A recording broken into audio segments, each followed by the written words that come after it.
नमस्कार मु आपण समस्त को ओडिया एकेडमी को स्वागत जनाऊँगी।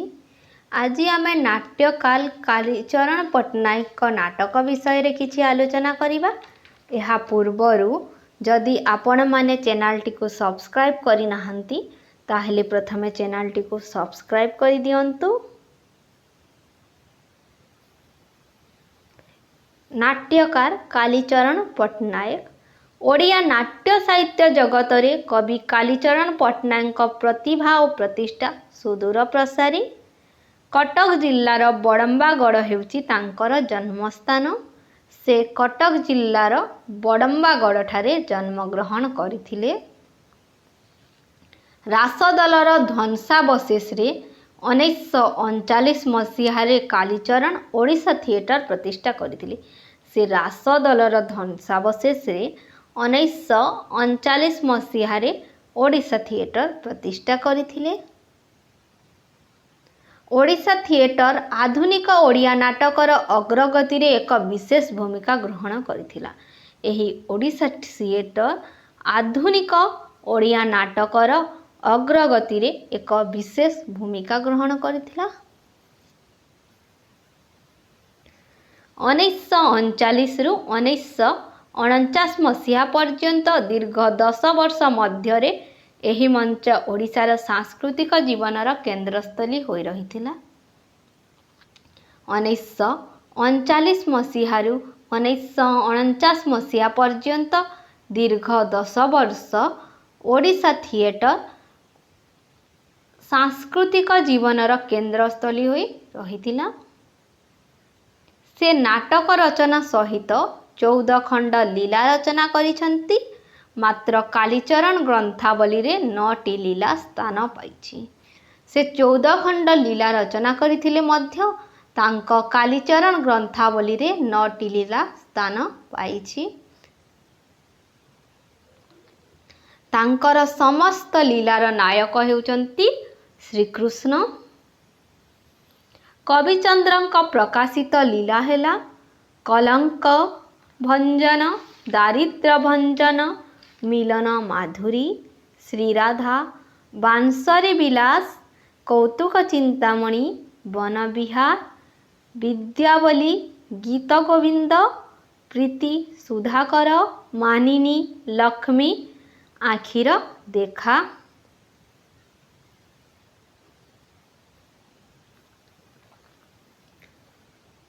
पौराणिक नाटक से 4 गोटी पौराणिक नाटक रचना करथिले। ध्रुव, मृगया, शकुंतला, हरिश्चंद्र। ध्रुव 1918, मृगया 1923, शकुंतला 1923, हरिश्चंद्र 1923। तांकर मृगया नाटक 1923 मसीह रचित हेले मध्य यह 1925 मसीह अभिनीत होइथिला। यही मृगया नाटकटी अमित्राक्षर छंदरे रचित एवं बंगलार सिंधुबंध नाटक अनुसरण रे रचित। हरिश्चंद्र नाटक रे तांकर 6टी अंक रहिछि।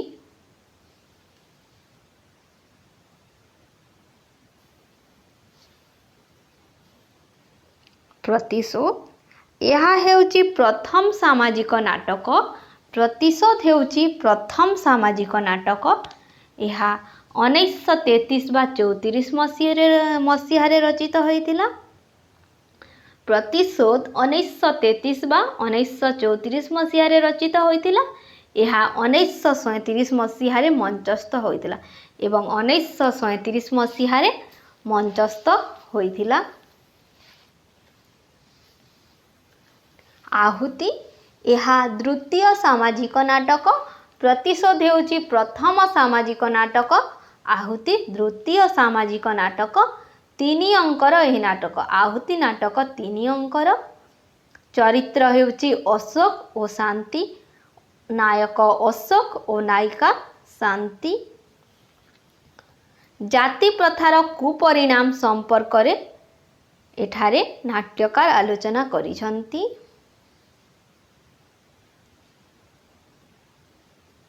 ଜୈନିକ ବ୍ରାହ୍ମଣ ଯୁବକ ସହିତ ଏକ କରଣ କନ୍ୟାର ଅସଫଳ ପ୍ରେମ କାହାଣୀକୁ ନେଇ ନାଟକଟିର କଥାବସ୍ତୁ ନିର୍ମିତ।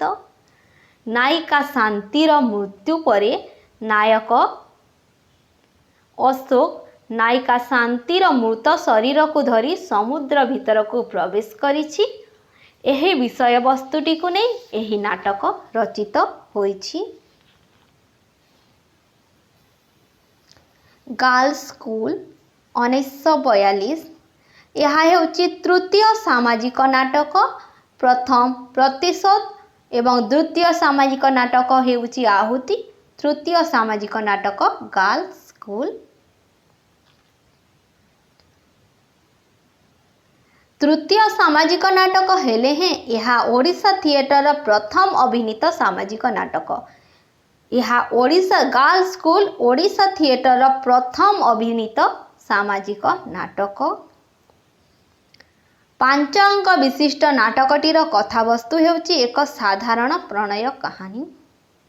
ଏଥିରେ ଏହି ଗାର୍ଲସ ସ୍କୁଲ ନାଟକରେ 5ଟି ଅଙ୍କ ରହିଛି ଏବଂ ଏହାର କଥାବସ୍ତୁ ହେଉଛି ଏକ ସାଧାରଣ ପ୍ରଣୟ କାହାଣୀ।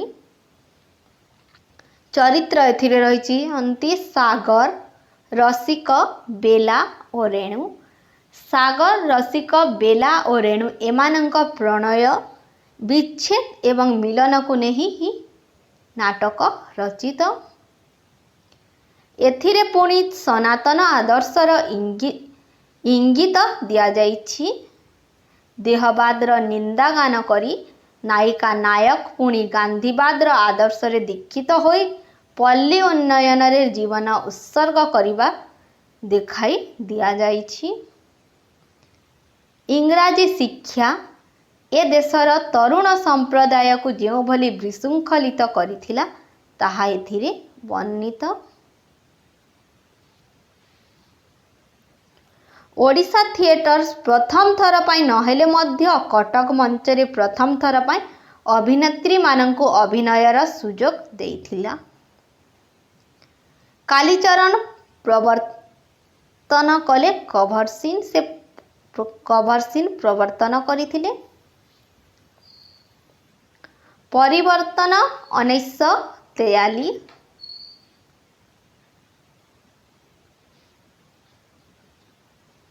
ଗାର୍ଲସ ସ୍କୁଲର ପରବର୍ତ୍ତୀ ନାଟକ ହେଉଛି ପରିବର୍ତ୍ତନ। ଗାର୍ଲସ ସ୍କୁଲର ପରବର୍ତ୍ତୀ ନାଟକ ହେଉଛି ପରିବର୍ତ୍ତନ। 5 ଅଙ୍କର ଏହି ନାଟକ ଏକ ମିଳନାତ୍ମକ କଥାବସ୍ତୁକୁ ନେଇ ରଚିତ। ଗାର୍ଲସ ସ୍କୁଲର ପରବର୍ତ୍ତୀ ନାଟକ ହେଉଛି ପରିବର୍ତ୍ତନ। 5 ଅଙ୍କର ଏହି ନାଟକ ମିଳନାତ୍ମକ କଥାବସ୍ତୁକୁ ନେଇ ରଚିତ। ଚରିତ୍ର ନାୟକ ଗୋପାଳ ଓ ନାୟିକା ଆରତୀ। ନାୟକ ଗୋପାଳ ଜୀବନର ତ୍ରିମୁଖୀ ପରିବର୍ତ୍ତନ ଏଠାରେ ବର୍ଣ୍ଣିତ ହୋଇଛି। ପ୍ରଥମ ପର୍ଯ୍ୟାୟରେ ଭିକମଙ୍ଗା ଗୋପାଳିଆରୁ ଗୋପାଳ ବାବୁ, ଦ୍ୱିତୀୟ ପର୍ଯ୍ୟାୟରେ ସୁଖୀ ଗୃହସ୍ଥରୁ ମଦ୍ୟପ ଓ ଶେଷ ପର୍ଯ୍ୟାୟରେ ପୁନର୍ବାର ତାହାର ପୂର୍ବାବସ୍ଥାକୁ ପ୍ରତ୍ୟାବର୍ତ୍ତନ ନାଟକୀୟ ବିବରଣୀରେ ନାଟକରେ ପ୍ରଦର୍ଶିତ। ଏହି ନାଟକରେ ବାସ୍ତବତାର ସ୍ପର୍ଶ ନିମନ୍ତେ ଅବତାରଣା କରାଯାଇଛି କେଉଟ ଜାଲ ପକାଇବାର ଦୃଶ୍ୟ।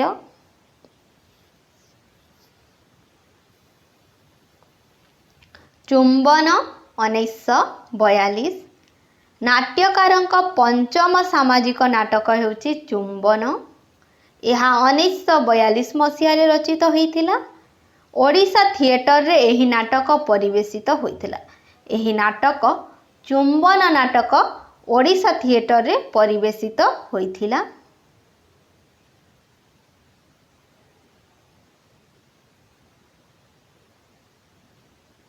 5 ଅଙ୍କର ଏହି ନାଟକର ଅଙ୍କ ସଂଖ୍ୟା ହେଉଛି 5।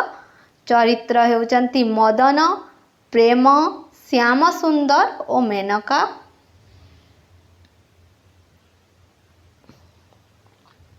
ଏହି ଚୁମ୍ବନ ନାଟକଟି ପର୍ଯ୍ୟବେସିତ ହୋଇସାରିବା ପରେ ସମଗ୍ର ରାଜ୍ୟରେ ନିନ୍ଦା ଓ ସମାଲୋଚନାର ଝଡ଼ ବହିଯାଇଥିଲା। आचार्य नीलकंठ सेतेबेले नवभारत पत्रिकार चुंबन विरुद्ध रे विरोधगार करी कहिथिले एवं परे अभिनय देखि कालीचरण का निकट रे निजर त्रुटि स्वीकार करिथिले। एही नाटक रे दुईटी किशोर किशोरीर आबाल्य प्रणय गुरुजनक मत पार्थक्य को सेमानंक विच्छेद एवं पुनर्मिलन एही रोमियो जूलिएट कहानीर उत्कलीय नाट्य रूप हेउची चुंबन। मदन एवं प्रेमलतार प्रणय मदन पितांकर सेथिरे बाधादान मदनर गृहत्याग एवं शेषरे श्याम सुंदर मदनर पितांकर अनुताप मदनर प्रत्यावर्तन प्रेम सहित ताहार पुनर्मिलन सूचना रे ही नाटकर परिसमाप्ति घटिछि। कमला कमला 1943 5 अंकर एही नाटक कमला नाटक 5टी अंकरे रचित एहा 1943 मसीह रचित होइतिला। एथिरे आधुनिक शिक्षार कटु समालोचना कर जाइछि। कमला नाटक रे आधुनिक शिक्षार कटु समालोचना करा जाइछि। चरित्र हेउछि मागुणी नंद रमाकांत राजकिशोर गोवर्धन कमला।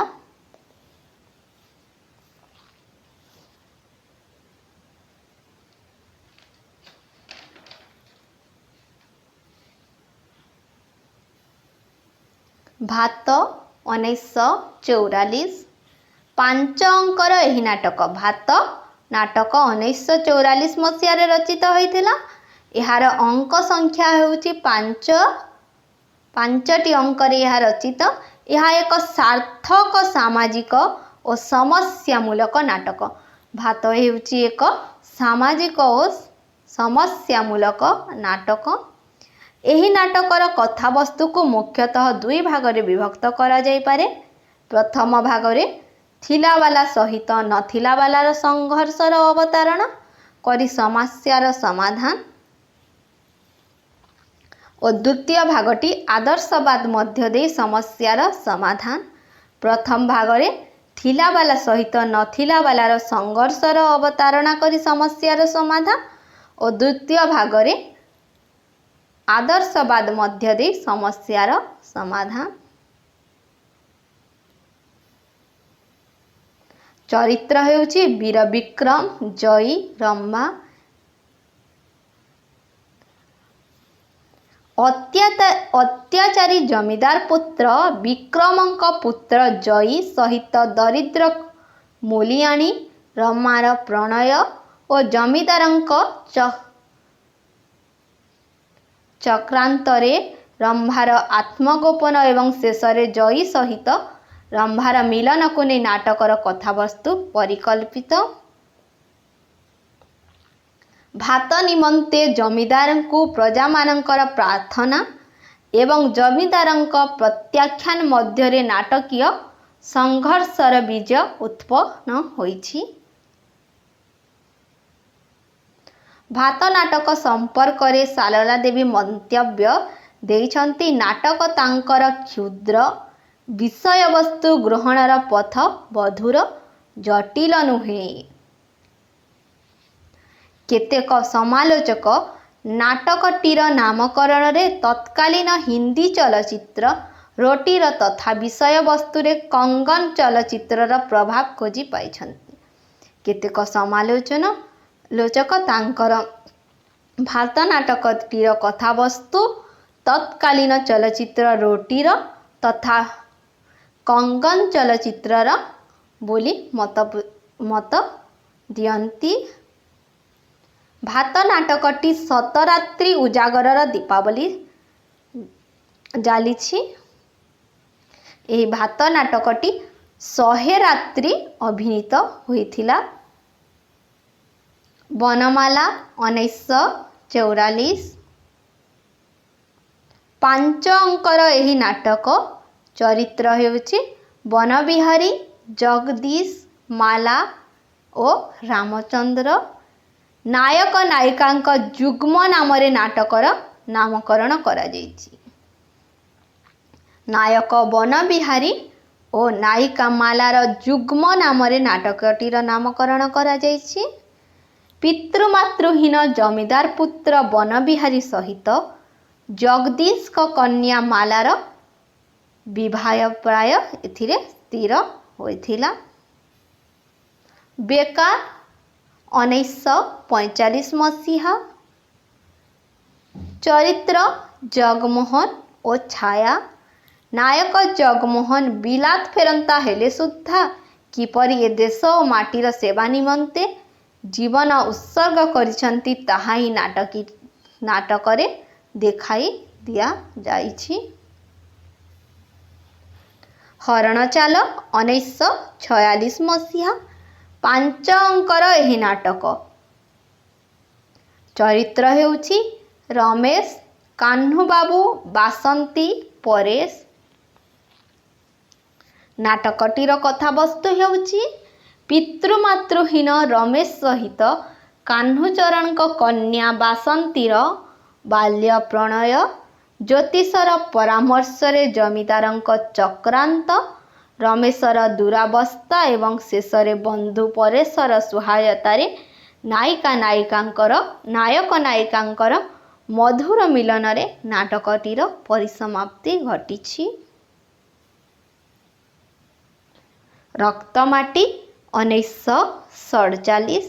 ଏହା ଭାତ ନାଟକର ପରବର୍ତ୍ତୀ ଅଂଶ। ରକ୍ତମାଟି ହେଉଛି ଭାତ ନାଟକର ପରବର୍ତ୍ତୀ ଅଂଶ।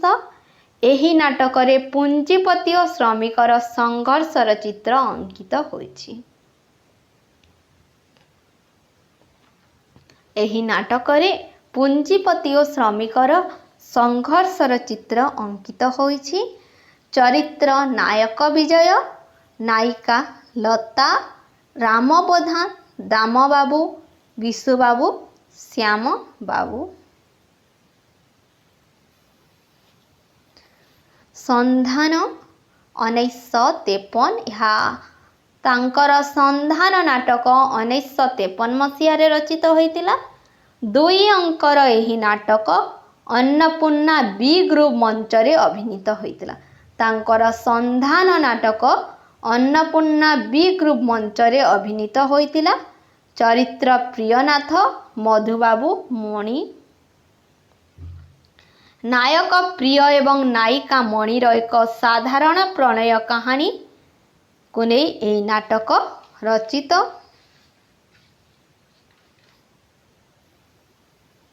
ହୀରାଖଣ୍ଡ 1968। ଏହା ଶେଷ ସାମାଜିକ ନାଟକ। ଶେଷ ସାମାଜିକ ନାଟକ ହେଉଛି ହୀରାଖଣ୍ଡ। 5 ଅଙ୍କର ଏହି ନାଟକ। ଏହି ନାଟକ 5ଟି ଅଙ୍କରେ ରଚିତ। ଚରିତ୍ର ରତ୍ନାକର, ଶ୍ୟାମ ପ୍ରଧାନ। ଏହା କୌଣସି ବ୍ୟବସାୟିକ ମଞ୍ଚରେ ଅଭିନୀତ ହୋଇନାହିଁ।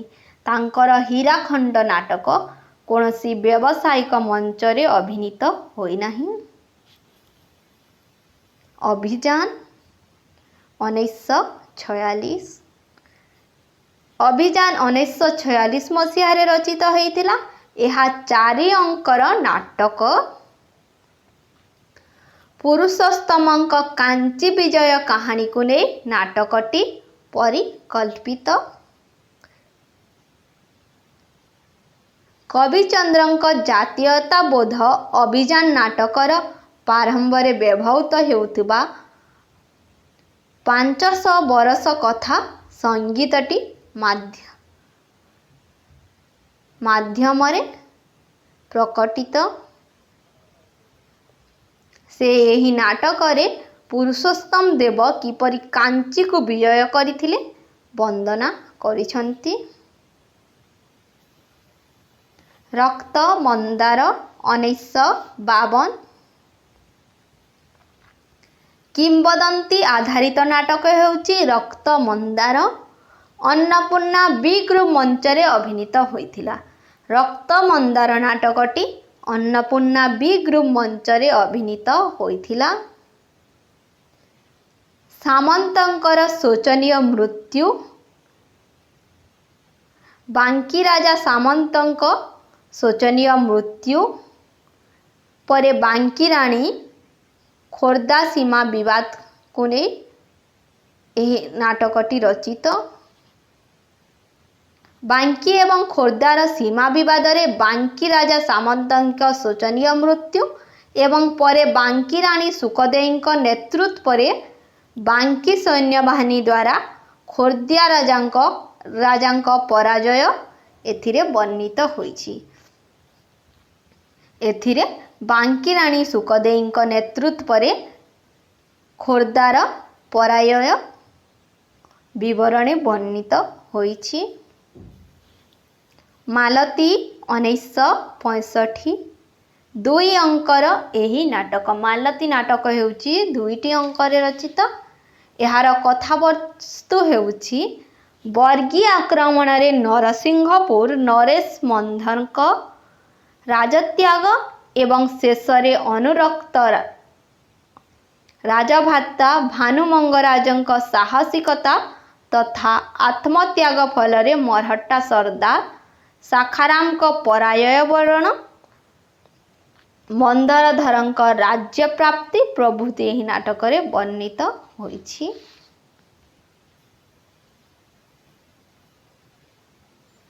ଚକ୍ରୀ 1944 ବଙ୍ଗଳାର ପାର୍ଥସାରଥୀ ନାଟକ ଅନୁଶୀଳନରେ ରଚିତ। ଚକ୍ରୀ ନାଟକଟି ବଙ୍ଗଳାର ପାର୍ଥସାରଥୀ ନାଟକ ଅନୁଶୀଳନରେ ରଚିତ। ଏହା ଅମିତ୍ରାକ୍ଷର ଛନ୍ଦରେ ରଚିତ। ଚକ୍ରୀ ନାଟକଟି ଅମିତ୍ରାକ୍ଷର ଛନ୍ଦରେ ରଚିତ। 6ଟି ଅଙ୍କର ଏହି ନାଟକ। ତାଙ୍କର ଚକ୍ରୀ ନାଟକଟି 6ଟି ଅଙ୍କର ନାଟକ। ମହାଭାରତର ଏକ ମର୍ମସ୍ପର୍ଶୀ କାହାଣୀ ଅବଲମ୍ବନରେ ଏହାର କଥାବସ୍ତୁ ପ୍ରସ୍ତୁତ ହୋଇଛି। ଅର୍ଜୁନ ହସ୍ତରେ ଭୀଷ୍ମଙ୍କର ମୃତ୍ୟୁ ପରେ ଜନନୀ ଗଙ୍ଗାକୁ ଶାନ୍ତ କରିବା ନିମନ୍ତେ ପୁତ୍ର ହସ୍ତରେ ଅର୍ଜୁନର ମରଣ ହେବ ବୋଲି ଶ୍ରୀକୃଷ୍ଣ ଗଙ୍ଗାକୁ ପ୍ରତିଶ୍ରୁତି ଦେଇଥିଲେ। ଏଥିରେ ଅର୍ଜୁନ କେଉଁଭଳି ବିଜପୁତ୍ର ମଣିପୁରର ଯୁବରାଜ ବଭ୍ରୁବାହନ ହସ୍ତରେ ମୃତ୍ୟୁବରଣ କରି ପୁନର୍ବାର ଜୀବନ ଲାଭ କରିଛନ୍ତି ତାହା ହିଁ ଏହି ନାଟକଟିର କଥାବସ୍ତୁ। ଦଶଭୁଜା 1947 ଏହା ଏକ ପୌରାଣିକ ନାଟକ। ଏହା ଅମିତ୍ରାକ୍ଷର ଛନ୍ଦରେ ରଚିତ। ଦଶଭୁଜା ହେଉଛି ଏକ ପୌରାଣିକ ନାଟକ। ଏହା ଅମିତ୍ରାକ୍ଷର ଛନ୍ଦରେ ରଚିତ। ଏଥିରେ ମହିଷାମର୍ଦିନୀ ଦୁର୍ଗାଙ୍କର ଅଲୌକିକ କାର୍ଯ୍ୟକଳାପ ବର୍ଣ୍ଣନା ହେଉଛି ଏହି ନାଟକଟିର ମୁଖ୍ୟ ଉଦ୍ଦେଶ୍ୟ। ଜୟଦେବ 1943 ଜୟଦେବ ନାଟକ 1943 ମସିହାରେ ରଚିତ ହୋଇଥିଲା। ଏହା 5 ଅଙ୍କର ନାଟକ। ଜୟଦେବଙ୍କ ଜୀବନ ଚରିତ୍ରକୁ ଆଧାର କରି ଏହା ରଚିତ।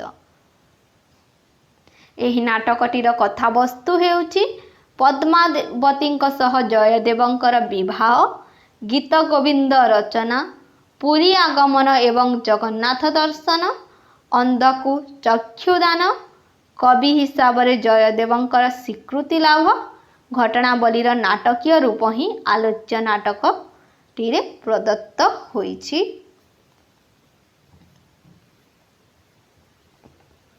ଅତିବଡ଼ି ଜଗନ୍ନାଥ ଦାସ 1945 ମସିହା ଓଡ଼ିଶା ଥିଏଟରର କେବଳ ଅଭିନେତ୍ରୀମାନଙ୍କୁ ନେଇ ପ୍ରଥମେ ମଞ୍ଚସ୍ଥ ହୋଇଥିଲା। ଅତିବଡ଼ି ଜଗନ୍ନାଥ ଦାସ ଓଡ଼ିଶା ଥିଏଟରରେ କେବଳ ଅଭିନେତ୍ରୀମାନଙ୍କୁ ନେଇ ମଞ୍ଚସ୍ଥ ହୋଇଥିଲା। ଭାଗବତକାରଙ୍କ ଜଗନ୍ନାଥଙ୍କୁ ପରିଚିତ କରାଇବା ନାଟକଟିର ଲକ୍ଷ୍ୟ। ସାରଳା ଦାସ 1954 ଏହି ନାଟକଟି ମାତ୍ର 18 ଦିନ ମଧ୍ୟରେ ରଚିତ ହୋଇଥିଲା। ସାରଳା ଦାସ ନାଟକଟି ମାତ୍ର 18 ଦିନ ମଧ୍ୟରେ ରଚିତ ହୋଇଥିଲା। 3 ଅଙ୍କର ଏହି ନାଟକ। ତାଙ୍କର ସାରଳା ଦାସ ନାଟକଟି 3 ଅଙ୍କର ନାଟକ। ଫଟା ଭୂଇଁ 1947 ଫଟା ଭୂଇଁ 1947 ମସିହାରେ ରଚିତ ହୋଇଥିଲା। ଏହା ଓଡ଼ିଶା ଥିଏଟରର ଶେଷ ନାଟକ। ओडिशा थिएटर शेष नाटक हेउची फटा भुई पथर घर। कविचंद्रंक प्रकाशित शेष नाटक हेउची पथर घर। कविचंद्रंक प्रकाशित शेष नाटक हेउची पथर घर। 6 अंकर यही नाटक 6टी अंकर प्राय 1000 वर्षर इतिहास एथिरे वर्णित।